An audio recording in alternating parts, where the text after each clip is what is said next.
God's peace be with you. We all have been called and chosen by God to be His instrument for some purpose. On our response depends how God's will is done for the life of the world. So let us look at the incident about the prophet Samuel and the choosing of David as king in 1 Samuel 16. Here we see a number of aspects that keep us from responding to God's call. First is living in the past. God said to Samuel, "How long will you grieve for Saul, whom I have rejected as king of Israel?" Long after God has moved on, we are still stuck in the past. This could be manifest in different ways. It may be reliving glory days and unable to handle challenging times that have in effect changed the game. Or nursing a wound inflicted by a brother and unable to accept that person as a needed co-worker. Or being comfortable in the way we have been doing things and unable to appreciate new ways, especially radical, out-of-the-box ideas. That is living in the past.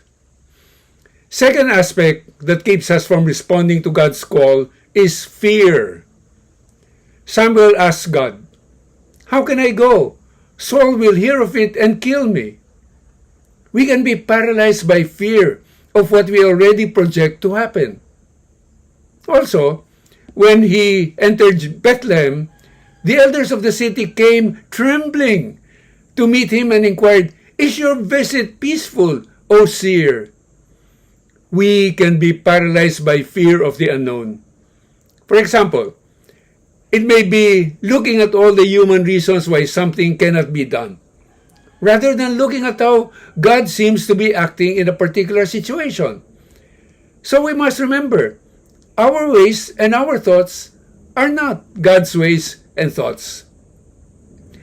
Or it might be being afraid of how responding to God might affect our personal situation, such as finances, position, etc. So we must remember, we are called to deny ourselves and give our all, to the point of self-sacrificial giving of our very lives. At the same time, God always provides.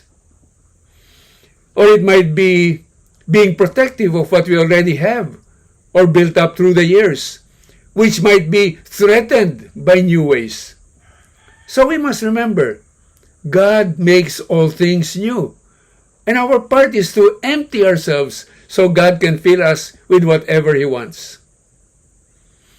A third aspect that keeps us from responding to God's call is looking at the superficial and missing the essential. Samuel looked at Eliab and thought, "Surely the Lord's anointed is here before him." But the Lord said to Samuel, "Do not judge from his appearance or from his lofty stature, because I have rejected him. Not as man sees does God see, because man sees the appearance, but the Lord looks into the heart." Applied to us, this might be about having as criteria for leadership such things as lofty stature, handsome appearance, facility in speech, social status, financial standing, and the like. Or it might be allowing living in the past or fear to dictate one's choices rather than discerning God's will, say for a new direction, with an open mind and a pure heart. Or it might be the tragedy of looking to one's own desires rather than what will please God, which often requires personal sacrifices and dying to self. So, how should we respond to God, who calls us, chooses us, and sends us forth to do His will?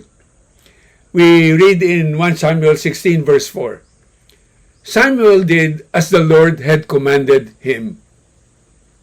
What do? We obey.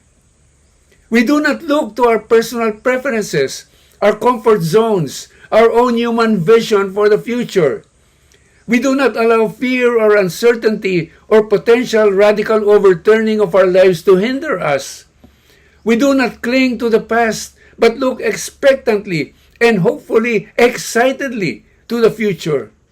We do not remain in our own world, living in the past or being fearful. Rather, we open ourselves up to what God wants to do. We stand in His presence, ready to accept whatever He tells us. So, what else are we waiting for?